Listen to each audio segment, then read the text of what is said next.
Okay, I think we're going to start now. So we have now finally reached the European experience on judicial independence. We did actually touch many times upon Europe yesterday. That was mostly in relation to Eastern Europe and the challenges as regards judicial independence that we're seeing at the moment. But now we're going to turn to Western Europe, and we're mainly going to look at Spain and the UK and France. And we have talked a lot the past 2 days about gender balance at the Supreme Court, and that's why I'm so extremely pleased to be able to introduce a panel to you which is perfectly gender balanced. So I have with me today Rosa Maria Fernandez Riviera, and she's associate professor at the Complutense University in Madrid in Spain. And I also have with me Bertrand Mathieu from the Université de Paris en Panthéon-Sorbonne. And I'm very pleased to have both of you here. I think we're going to have a very exciting panel today. I would just like to say that, as you have probably noticed in the program, we are going to have one paper presented in English, and we're going to have one paper presented in French. So that'll be very exciting in itself. And what I'm suggesting is that afterwards, when we're going to have a nice discussion about the papers, we will try to do a parallel language. So you can ask questions in English or French, just speak very slowly.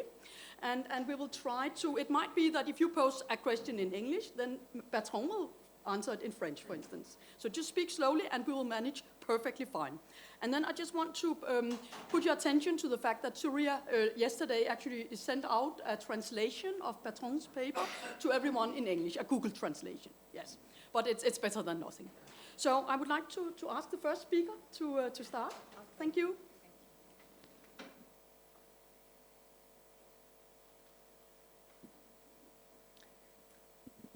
Hello, everyone. I am very happy to stay here. It's a pleasure to stay sharing this interesting roundtable with people from so many different continents and from different cultures and experience. I have to confess that I am learning a lot about different models. So I am very, very thankful. I have to say thank you to the International Association of Constitutional because it's my first time here. I have to thank to Javier to propose to me to stay here. It's a great responsibility. It's a profound honor. And I have to say thank to Surya as well because the organization, the hospitality is unimaginable, so thank you very much. Well, the title of my presentation today, I'm going to read is The Procedures to Appoint Judges, Cornerstone Amid Judicial Power, 2 models, Spain and UK. And just 2 words to say that my proposal is not to analyze, of course, it could be very dangerous and could be very adventurous. My proposal is only try to give some describing points and some critics, putting in comparison, making a brief comparison, a plain and simple comparison, because when I was studying, I started to study the Spanish model in 2013, when the organic Spanish law was modified, referring to the procedures to appoint judiciary. And I consider 2 years later that it was very interesting to look mirrors in other countries, and I discovered the so interesting and amazing UK model. So my proposal is only to offer some specific details after this brief comparison exercise.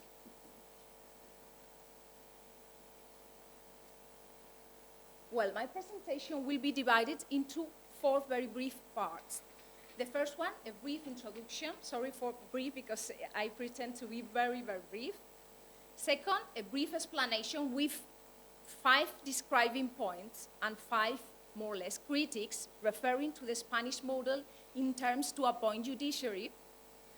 Third, I will do the same with the UK model, offering 5 describing points and 5 critics. And finally, I will finish with a brief comparison as a synergy or something like a conclusion. Well,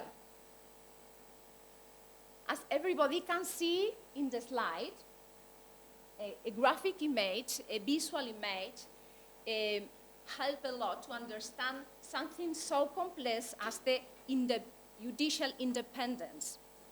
So I decided to focus my presentation only about the procedures to appoint judges. And with this image, I want to say first that, as everybody knows, the iceberg, wait a moment. The iceberg has two very different parts, the tip part and the undersea, the submerged part.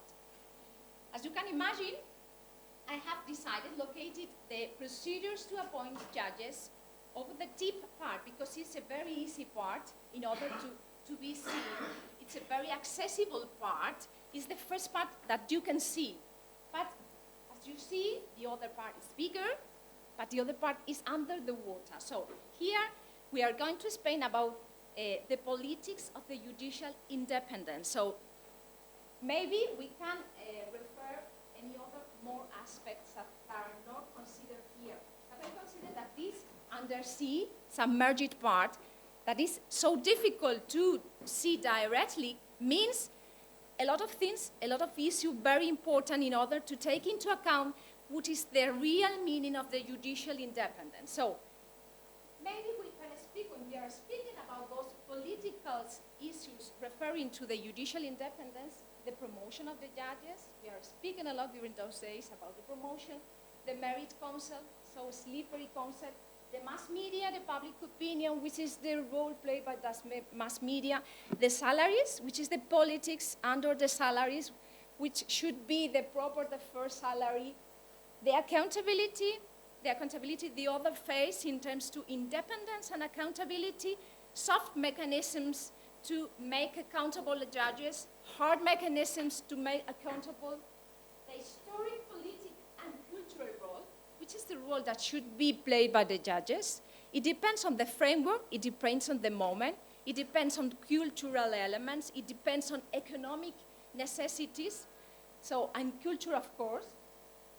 The woman and minorities presence, we are going speaking, we was speaking those days about gender, about diversity, about equality, the removal procedures, the properly and fair age of retirement, each model, each country, each judiciary, of course, the existence or not of the one middle organ between executive and legislative, which is the General Council of the Judicial Power, is the name in a Spanish case.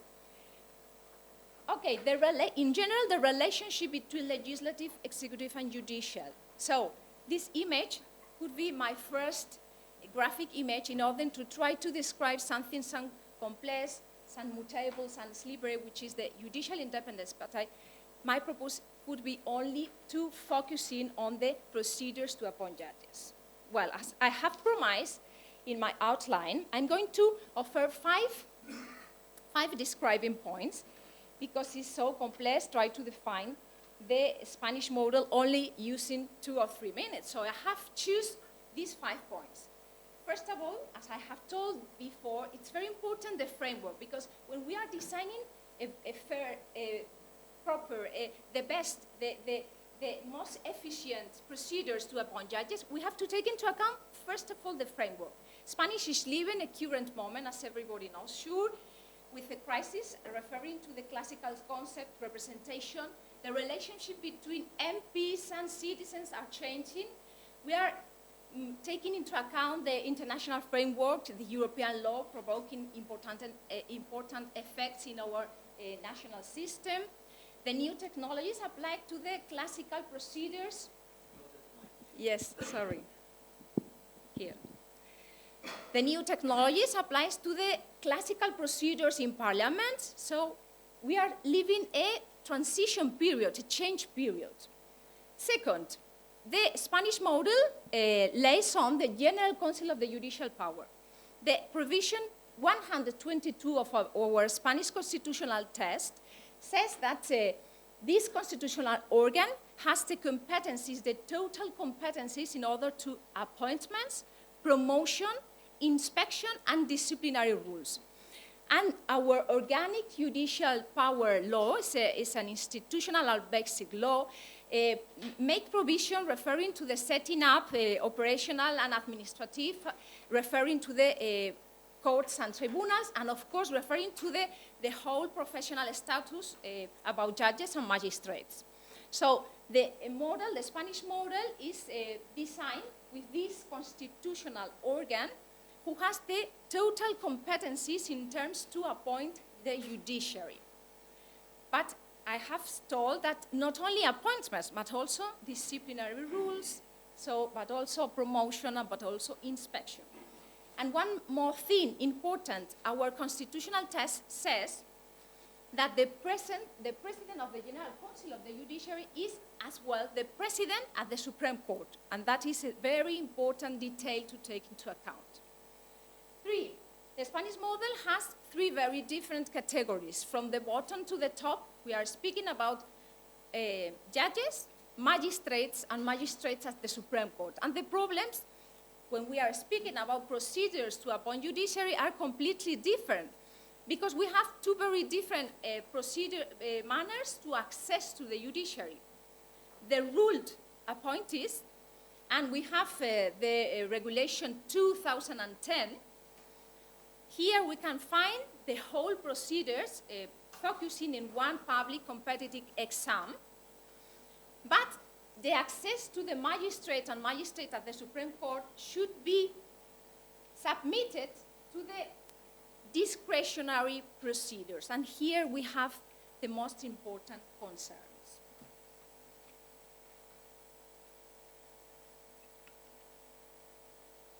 Well, 4th point. We have to distinguish, as I have explained, between rule procedures to access to the lowest level to the judiciary and discretionary procedures. But I have to explain that here has been key the jurisprudence labor from the Constitutional Court, because the Constitutional Court has been explained step by step, judgment by judgment, that at the beginning, discretionary procedures to appoint judges was only based in position of trust, in post of confidence. It was only sufficient in terms to appoint one candidate for magistrate or magistrate to the Supreme Court. But the things were changing, on my view, positively, because actually, in terms to try to distinguish between discretionary procedures and arbitrary procedures, the jurisprudence has focused in very key parameters and important parameters, which is, first, merit, capability, suitability, and specialization. Second, the importance, when we are in front of candidates with the same merits, to choose women. Third, transparency, openness. And finally, the necessity of establish public criteria and the necessity to make grounded, sufficiently motivated, all kind of appointments which are under any degree of discretion. And finally, it's very important, the accountability. So, as I have told at the beginning, accountability means political mechanisms to oversight the appointments and legal mechanisms to oversight the appointments. The specific procedure in Spain is focusing on the appealing of the permanent commission. Our General Council of the Judicial Power actually are focusing in a dictatorship model which is based on the permanent commission, which is a reduced body with only 7 members of the 20 members of the General Council of the Judiciary. And this organ has to propose only 3 candidates, a list of 3 candidates that should be submitted to the plenary, and the plenary should be approved by majority, 3/5 majority, for 5 years these candidates to the judiciary.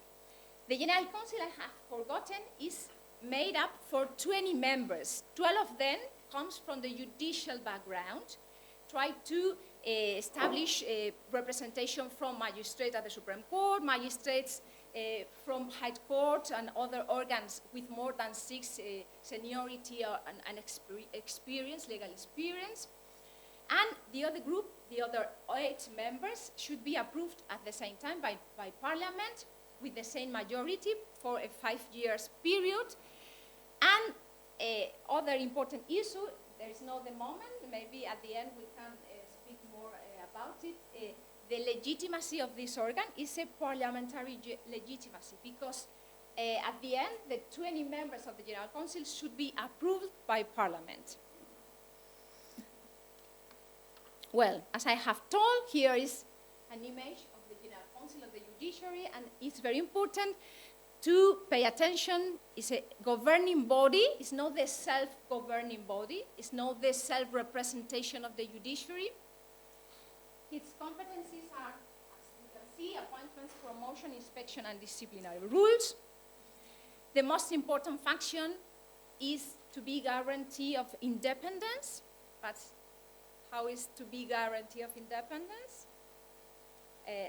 As you know, the Constitution has to be general, has to be ambiguous, but it's important to define what is to be guarantee of independence. And finally, the whole competencies are on hands of the plenary of the General Council of the Judiciary. Just 2 important dates in order to check that which is the composition of the Spanish judiciary. Those are dates updated to 2018, so from this year. You can check the 3 categories, judges, magistrates, and magistrates at the Supreme Court. And it's important to check that the highest distinguishes and differences between female and male are in the uppermost level of the judiciary, between only 11 female, 65 male. As I have explained, our 3 categories and 2 manners to access regulated appointments and discretionary appointments. And here we got to distinguish our statutory 2010 says that we are speaking about political appointments, we are speaking about discretionary appointments, not arbitrary appointments.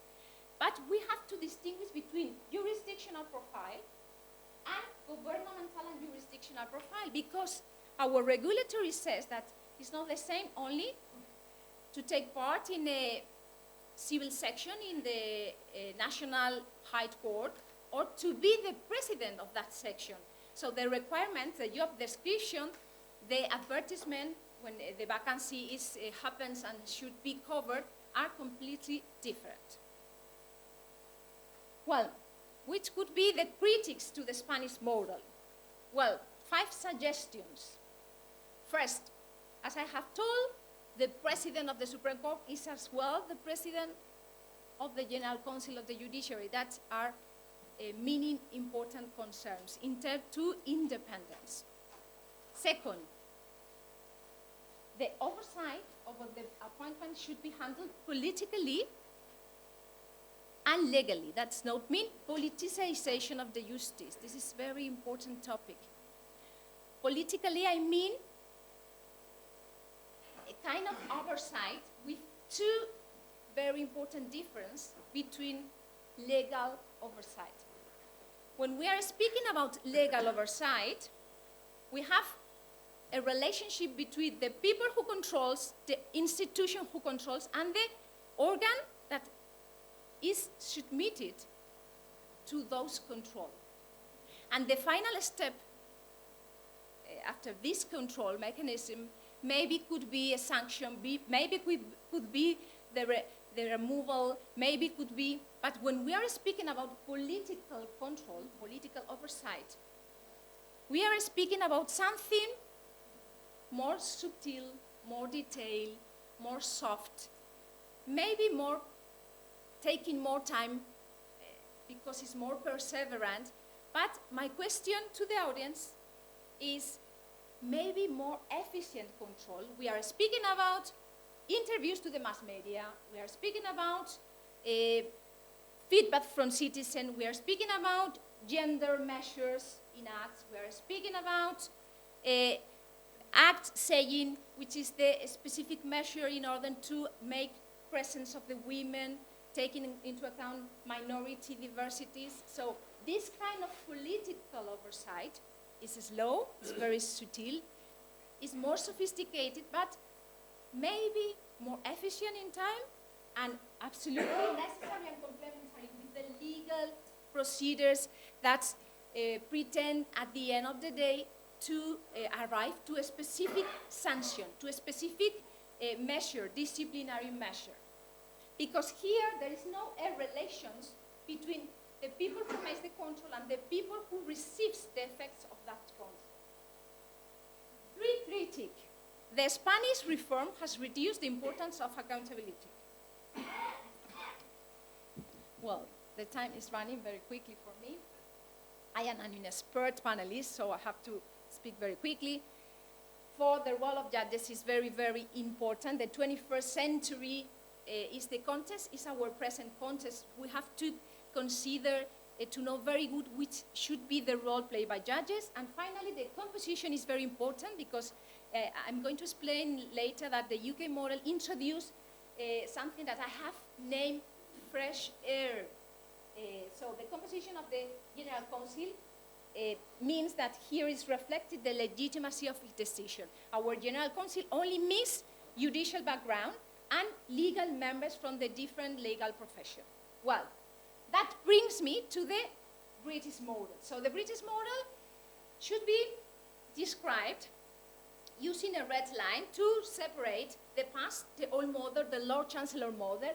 There is a graphic expression which is the tap on shoulders as the graphic expression to express a manner to appoint judges. It's a sacred sounding and not formal, sacred procedures, and the Constitutional Reform Act. So the Constitutional Reform Act 2005 means, among other things, of course, because it's a very, very important reform and act in UK, three very important things. First, the new role played by Lord Chancellor, because in the old model, Lord Chancellor was at the same time as the Holy Spirit.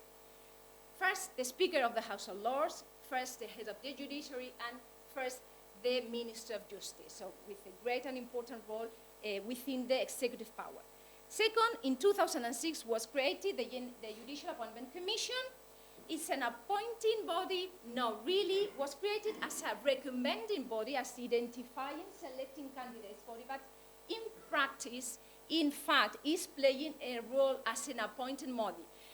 Because from 2006, when was created, until 2016, over 3,500 recommendations, only 5 were rejected. So it's functioning as a true appointing body. And the other important key issue in the Constitutional Reform Act is the creation of the Supreme Court in 2009, replacing the former Appellate Committee of the House of Lords.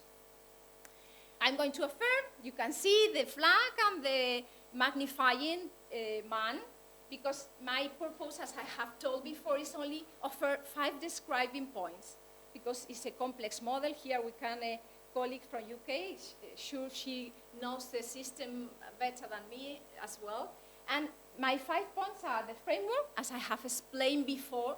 The framework is so important as in a Spanish model. We are speaking about the effects from the Human Rights Act 1998. We are speaking about the Brexit process. We are speaking about the devolution process. So this model and written constitution, the new role played actually by the Supreme Court. So it's a very transition moment, a very important moment that should be taken into account when we are speaking about the quality, the requirements of the fair, proper, accurate procedure to appoint our judiciary. So the Judicial Appointment Commission, as I have explained, is made up for 14 members, but I'm going to pay your attention in one. I have no more time, so I want to pay your attention about the RFS that I have explained before. The composition should be, you have here, the composition are 15 commissioners. The chairman is a lay member. This ingredient I have not here before here, yesterday and today, because RFS, as you can check here, lay members are adding the chairman, 6 lay members, means people from the citizens.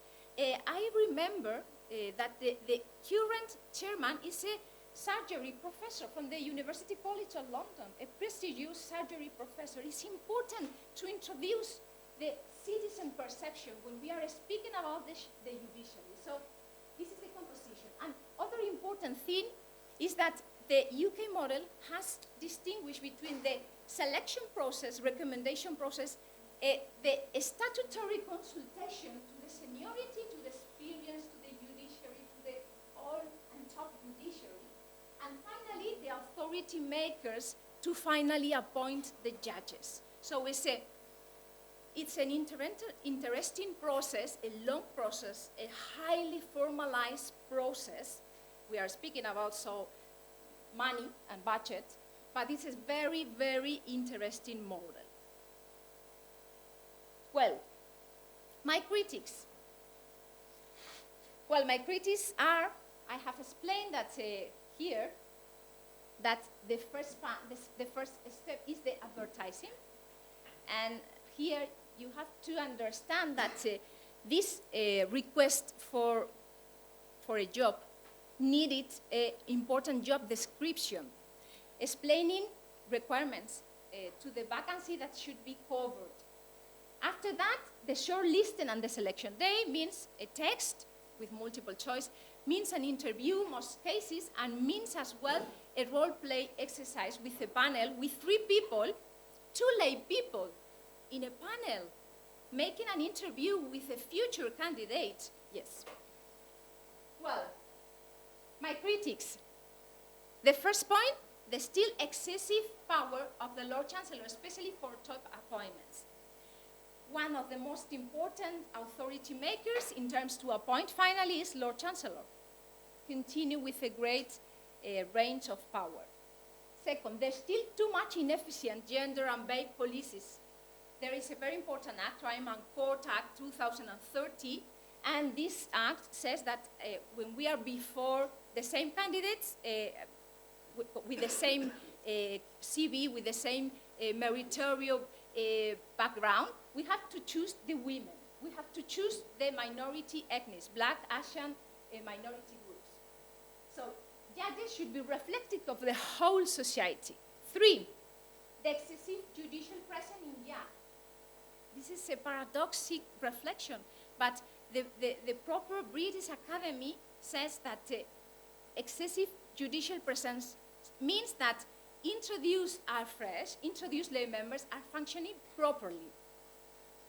So, for the different procedures to appoint top judiciary and judges at the Supreme Court, we have to say that Judicial Appointment Commission is appointing not only the whole ranking in the British judiciary. There is a specific ad hoc commission to appoint the judges at the Supreme Court. And finally, the politics of the appointment, remember the underwater part, within the judiciary is a complex and cloudy issue, but necessary to describe. So my conclusions, after my proposing of comparison exercise, are, first of all, the procedures to appoint judges are crucial in UK and in Spain. In Spain, we are very concerned about the only legitimacy from the parliament, because remember the 20 members should be approved by both chambers. The background of the judiciary are decisive. We have to implement lay member. We have to take into account the judicial background. We have to take into account, of course, gender, of course, academics. So it's necessary to consider to open the background, because a wide and breadth background means highest level of legitimacy. So, as you can check, in UK we can say always white people, always male people, barrister, Oxbridge background. So, in Spain it's very important the role played by the professional association of the judiciary, because those associations with a clear political influence are playing an important role, and we can speak about certain effects of corporativism and cronyism. The politics of appointment is different as politicization of the judiciary, so it's necessary A detailed job description with specific requirements is very important. Try to describe which is the concept of merit. The new role played by the judiciary, as I have told at the beginning of my presentation, is important. The landscape are printing specific colors. We are designing the procedure to appoint the judiciary. And here I'm just 2 words to say, because I consider that the merit should be described. Alan Patterson, say just 2 minutes. I'm going to finish very, very quickly. So just 2 minutes, because Alan Patterson has explained the merit as a mutable and a slippery concept is very important when we are speaking about independence. So merit selection has an spurious clarity that disintegrates on closer analysis since it is culturally and contextually determined. Merit is a shibboleth. And what is the real meaning of merit? So merit is legal knowledge and experience, intellectual and analytic ability, sound judgment, decisiveness, communication and listening skills, authority and case management skills, integrity and independence, fairness and impartiality, understanding of people and society, maturity and sound temperament, courtesy, commitment, moral courage with character. So merit is openness. The whole criteria, the whole people involved in the appointment should be publicly known. And on the other hand, those criteria. And finally, We have to be very quick now because we have one more speaker and people can't. Finally, only 1 word more. My reflections are concentrated into both quotations. So 1 quotation from Diana Woodhouse and 1 quotation from a former magistrate at the Supreme Court. So 3 words: accountable, accountability, independence, and merit. Thank you very much. Thank you so much. We quickly move on to Professor Mature. I quickly move and yet quickly speak. Thank you so much. Just 15 minutes. 20. Yes, yes. Thank you. I will speak French. We talk a lot about minority right, and I exercise my minority rights, a little minority. But a few words in English to start. First, I want to thank very much Professor Deva for this organization and for this subject. Second, don't forget that today the real separation of power is between justice and politics, and it is necessary to find a good balance between the two, without forgetting the essential role of political power in a democracy. Now, I speak in French and I rest near my text to facilitate the comprehension with the traduction, the Google traduction. Excuse me. De manière schématique, si l'on regarde la situation en Europe, on a 2 types de conseils qui gèrent les questions de justice. On a le modèle qui est le modèle français de Conseil supérieur de la magistrature. Le Conseil supérieur de la magistrature a quasiment pour seule vocation, pas unique mais presque, de gérer la carrière des magistrats. Les conseils de justice, ce qui est le modèle espagnol ou italien, ont une vocation beaucoup plus large en intervenant dans l'organisation et le fonctionnement de la justice. Pour parler du système français et pour avoir quelques éléments d'analyse critique, je regarde l'horloge, je partirai du postulat selon lequel l'exigence constitutionnelle est celle de l'indépendance des juges, qu'il ne faut pas confondre avec l'autonomie de la justice, qui serait contraire à la conception même de la séparation des pouvoirs, telle que l'avait définie Montesquieu, en considérant qu'il y a toujours des interactions d'un pouvoir sur l'autre. De mon point de vue, l'organisation et les pouvoirs d'un conseil de la magistrature ou de la justice doivent s'ordonner à partir de deux exigences. La première, c'est celle, la plus classique, de donner au Conseil les moyens d'exercer réellement ses fonctions de garant de l'indépendance de l'autorité judiciaire, en se rappelant que l'indépendance de l'autorité judiciaire n'a en fait pour objet que de garantir le droit des justiciables à un procès équitable. Le deuxième élément, c'est d'éviter autant que possible la constitution d'une magistrature syndicalement autogérée et politisée. Et je crois que ce sont deux écueils contre lesquels il est difficile de lutter. Je pense qu'il faut partir de la question des compétences des conseils de justice ou de la magistrature avant d'analyser les questions d'organisation, même si parfois on a tendance à faire l'inverse. Les grandes missions qui sont inégalement réparties entre les conseils sont essentiellement au nombre de 3. Garantir l'indépendance des magistrats, gérer la carrière des magistrats et assurer la discipline. En ce qui concerne la question de la garantie de l'indépendance, cette garantie de l'indépendance porte aussi sur des questions générales. En France, le Conseil supérieur de la magistrature peut être saisi de demandes d'avis formulées par le président de la République ou par le ministre de la Justice. Question générale, par exemple, sur la déontologie des magistrats. Le problème, c'est que le Conseil supérieur de la magistrature, et c'est arrivé, peut être instrumentalisé par le pouvoir politique, par l'utilisation de questions très ciblées, très particulières.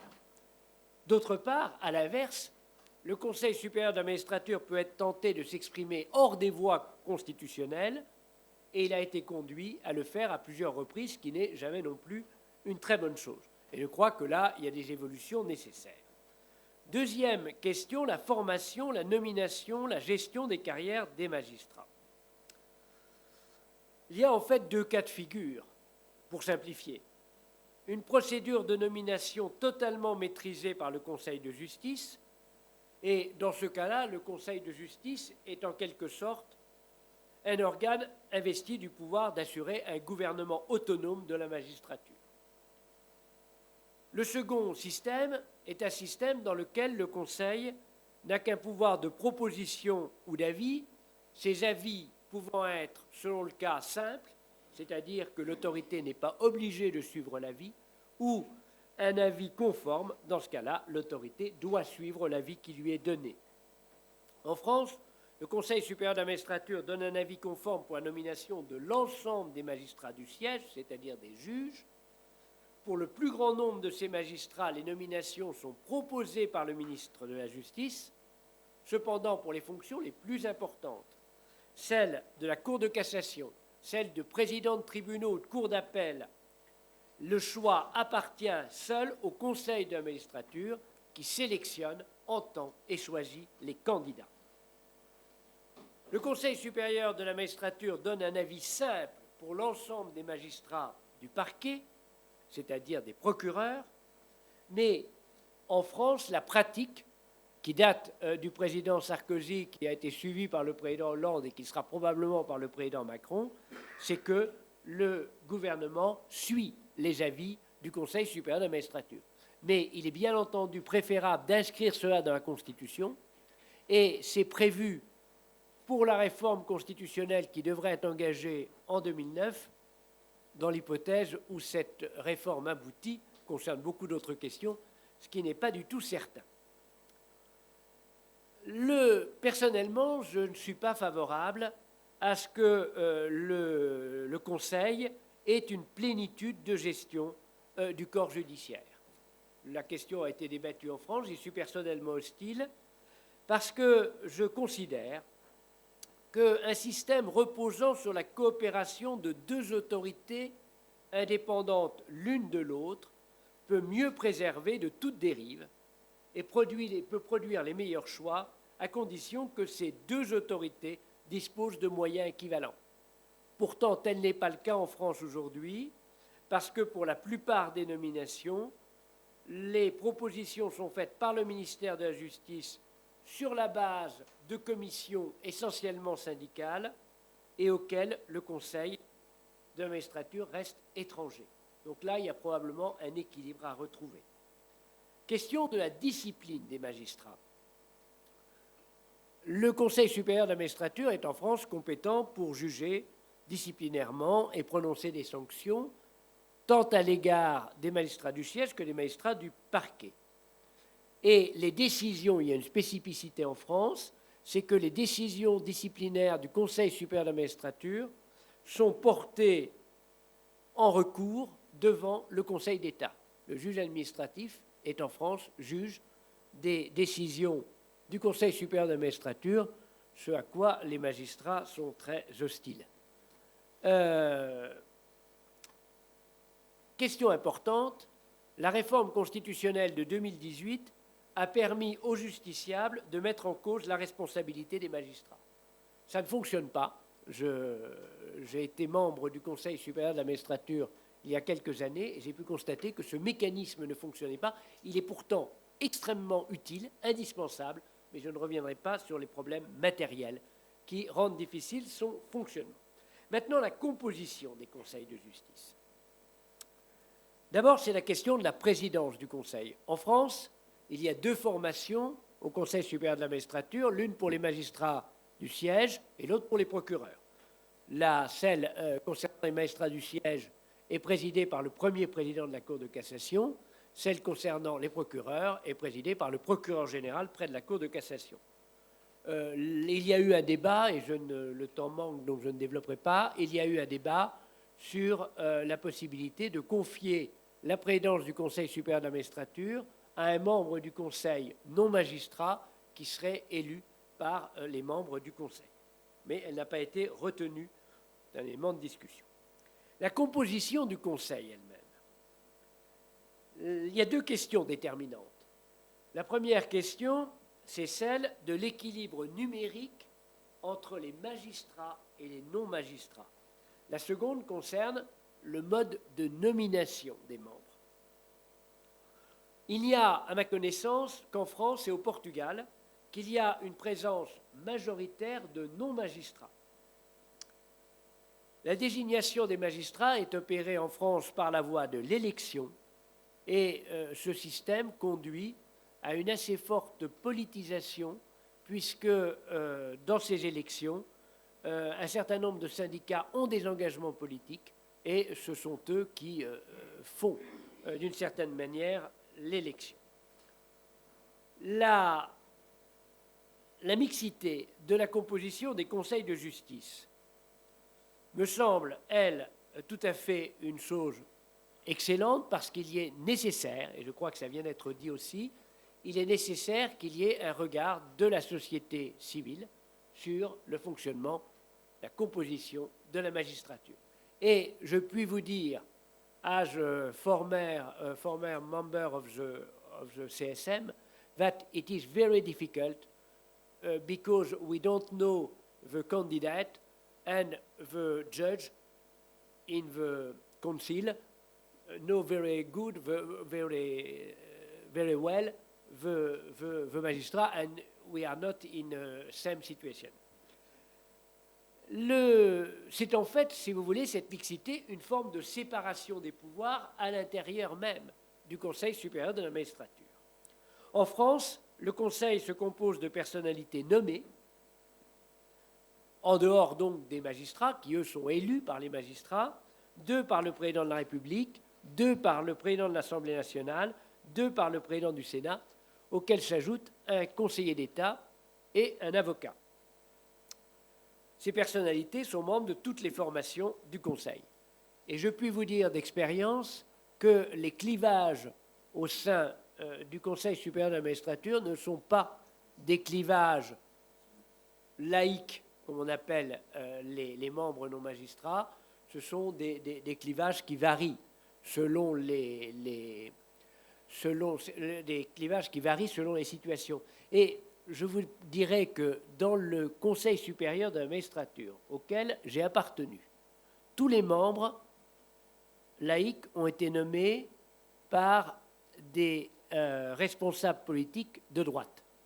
Et il s'est avéré que la sensibilité des membres laïcs était plus à gauche, majoritairement à gauche. Donc je crois qu'il n'y a pas véritablement de lien entre l'orientation politique et la nomination. En plus, ces nominations sont examinées par les assemblées parlementaires et cela évite de nommer des gens qui manifestement n'auraient pas leur place. Voilà, en conclusion, et c'est ma conclusion, I am in the time. In conclusion, I would say that if there is not ideal model, and if the independence of judges is an essential requirement of the rule of law, it makes the risk of justice taking the place of political power, judge obeying not the political power, but their own ideology or sensitivity, without having the legitimacy of political power. Thank you very much. Merci beaucoup, professeur Mathieu, pour une présentation très intéressante. I'm going to continue in English. And thank you, very interesting presentations, both of you. I noticed that, among others, the layman perspective was something that you touched upon, both of you, and maybe something we have not discussed that much yet. So that might be one of the perspectives we could discuss, but you are welcome. We are going to open up the floor now to, of course, comment on any perspective you would like.